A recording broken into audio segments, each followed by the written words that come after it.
kami dari Banten juga Ketun Banyuwangi ada buku sejarahnya. Lalu kaum habaib yang aku turunan Nabi sejarahnya mana? Saya minta, nggak ada. Dari mulai abad 9 memang kitabnya ratusan. Karena mulai mengaku itu abad 9. Dari abad 9 sampai sekarang ditulis ratusan kitab. Berapapun jumlah kitab itu ditulis, kalau mentok di abad 9 tidak terverifikasi di abad selanjutnya, bahwa kitab yang mulai mengaku tidak sesuai isinya dengan naskah-naskah primer, dengan sumber-sumber primer, maka semua pengakuan itu menurut ilmu nasab adalah pengakuan hadisah, pengakuan baru yang tidak dapat dipertanggungjawabkan secara ilmiah. Nikah Belanda ingin kembali menguasai kita. Syekh Hasyim Asy'ari, guru kita bersama, kemudian menggelorakan, membuat sebuah resolusi jihad wajib bagi orang yang berada di diameter 80 km dari Surabaya untuk berjihad mempertahankan kemerdekaan yang sudah diraih.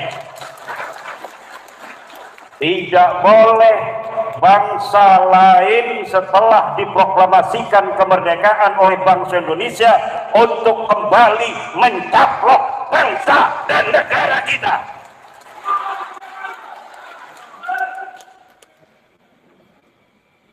Tanpa tanggal 22 Oktober 1945, tidak ada 10 November 1945 di mana arek-arek Surabaya dan sekitarnya, Bondowoso, Malang, Banyuwangi, Jember, Probolinggo, Situbondo, 20.000 yang mati mempertahankan negara kesatuan Republik Indonesia.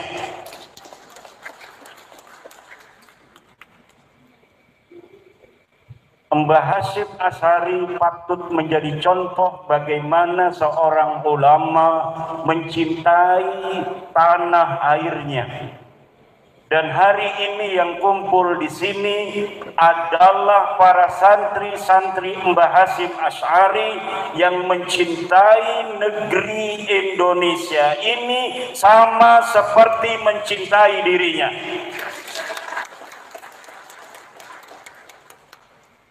Negeri yang kaya raya Indonesia dari Sabang sampai Merauke tidak boleh dibiarkan kembali ke masa di mana dulu leluhur-leluhur kita 200 tahun diadu domba oleh VOC Belanda.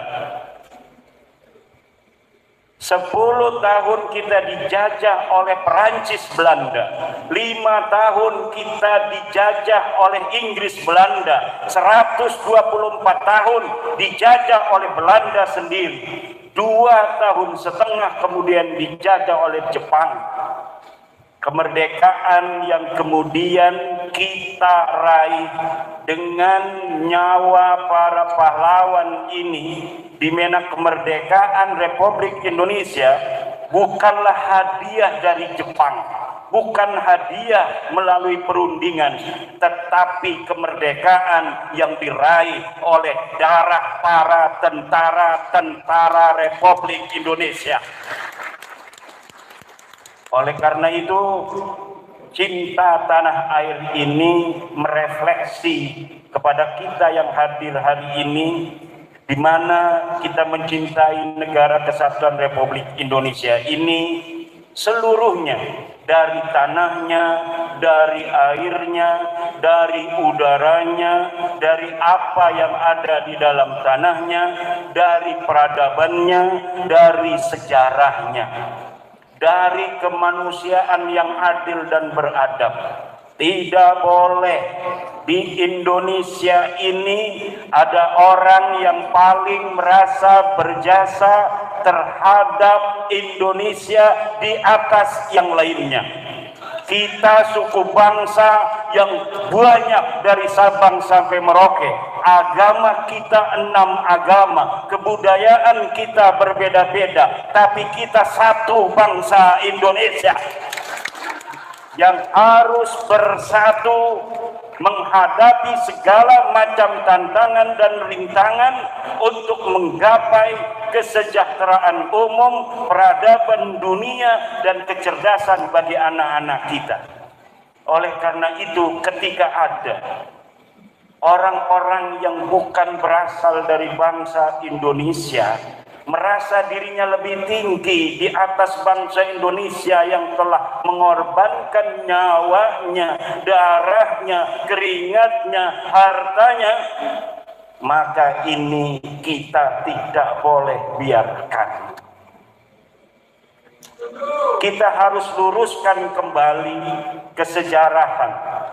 Tidak boleh ada orang yang menulis sejarah semau sendiri, kemudian dia mengklaim kesejarahan itu di mana manfaat dan semua upaya yang dilakukan oleh manusia-manusia leluhur-leluhur kita masa lalu untuk menggapai kemerdekaan ini seakan-akan hanya dia yang berperan.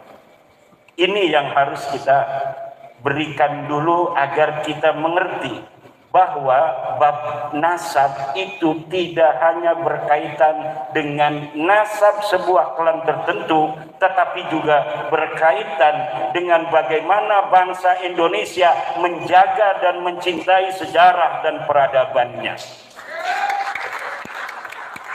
Realitas bangsa Indonesia yang berbangsa-bangsa bersuku-suku ketika merdeka 45, kita adalah saudara.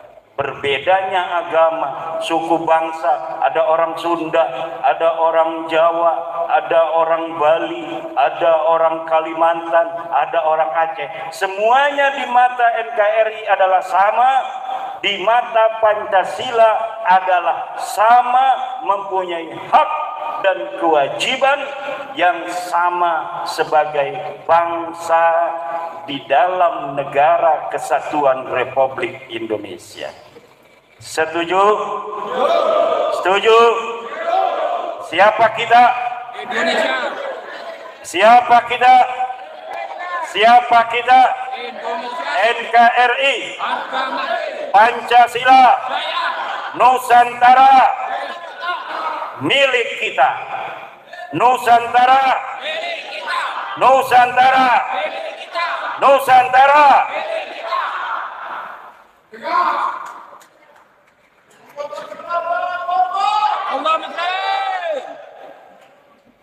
Lalu terkait tugas saya, ini saya diundang bukan untuk orasi, itu tadi nggak dihitung ya. Tadi udah dihitung belum waktunya?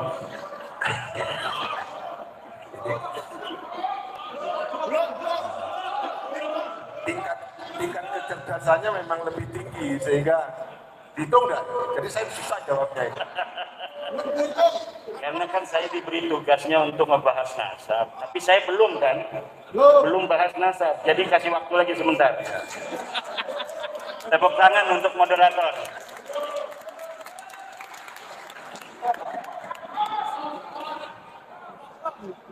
Ini kita ini saudara. Beliau keturunan Arya Wiraraja. Kata dia memperkenalkan diri pada saya. Saya keturunan Arya Wiraraja. Kata Ki Ageng Bumisroso, saya juga sama. Kata saya, rasanya saya juga ada. Saya ingat leluhur saya ada perempuan namanya Yai Ratu Harusbaya, itu merupakan cucu daripada Arya Wiraraja dan Ronggolawe. Masih ada Kiai. Cuma Arya Wiraraja lebih tua dari Tawangalun ya. Cium tangan berarti.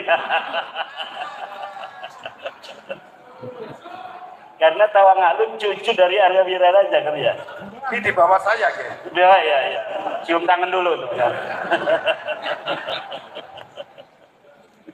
Baik. Mengenai tugas saya diundang oleh Kiai Ainul Yakin. Alhamdulillah ini Kiai Ainul Yakin, para kiai-kiai. Kenapa ini saya sampai datang ke Banyuwangi? karena ada video-video dari Kiai Banyuwangi yang 30 detik dikirimkan ke HP saya, kemudian mengatakan kami Kiai Banyuwangi ingin Kiai Imam datang memberi pencerahan di Banyuwangi.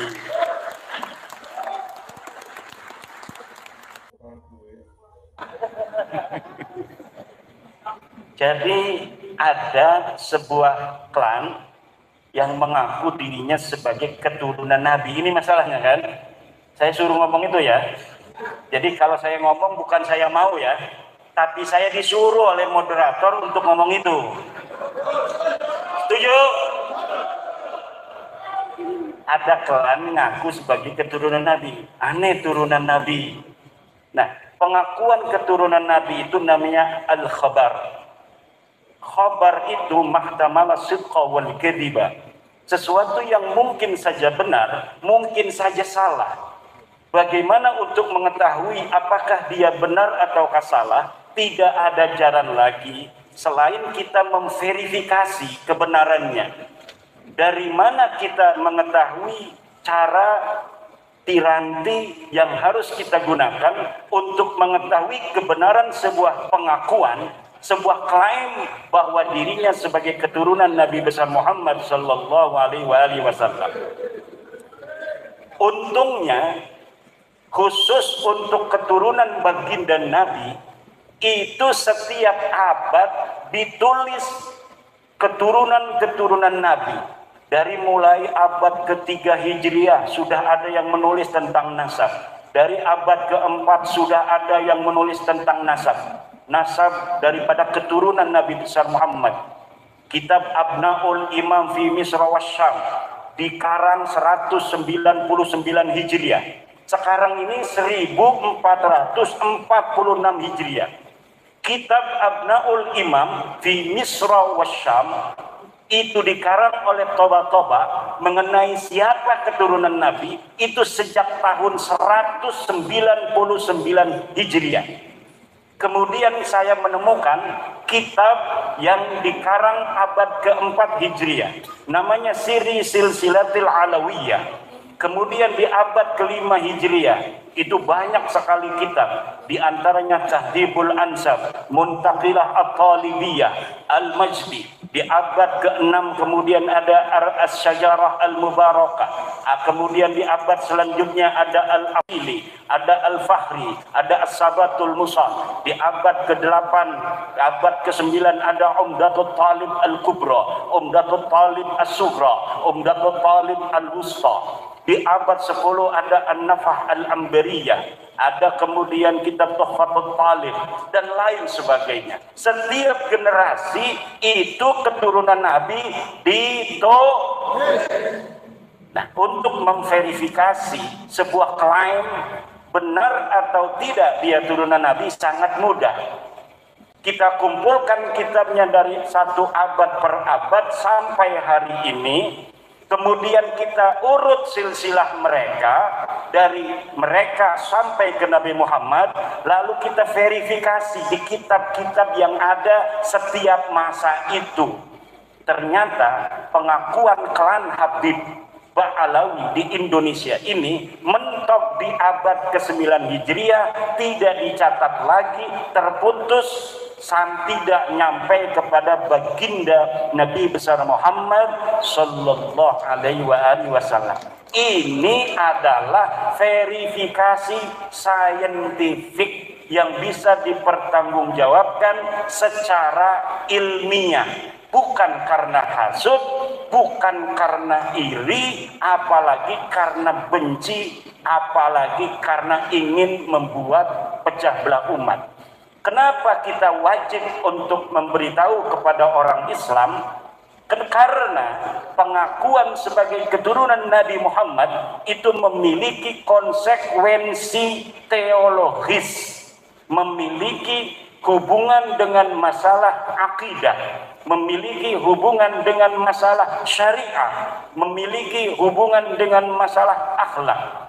Di dalam ahli sunnah wal jamaah ada sebuah ajaran wa nuhibbu ahla baiti Rasulillah sallallahu alaihi wasallam wa dzurriyyatahu ila yaumil qiyamah. Wa kadzalika nuhibbu ashaban nabiy sallallahu alaihi wa alihi wasallam. Jadi kalau seseorang itu mengaku turun Nabi, ada konsekuensi bagi orang-orang Islam. Tinggal kita memverifikasi klaimnya benar atau tidak. Betul apa tidak? Lalu setelah itu saya urut silsilah leluhur mereka dari yang mulai mengaku. Yang mulai mengaku ada di abad 9. Namanya Ali bin Abu Bakar As-Sakran yang menulis kitab dalam masalah tasawuf namanya Al-Burqatul Musyiqah. Dia wafat 895 Hijriah, menulis kitab bahwa silsilah mereka kepada Nabi adalah Ali bin Abu Bakar bin Abdurrahman bin Muhammad Maula Dawilah bin Ali Al-Ghayyur bin Ali Sahibud Darah bin Muhammad Faqih Muqaddam bin Ali bin Muhammad Sahib Mirbat bin Alwi bin Muhammad bin Alwi bin Ubaidillah bin Ahmad bin Isa.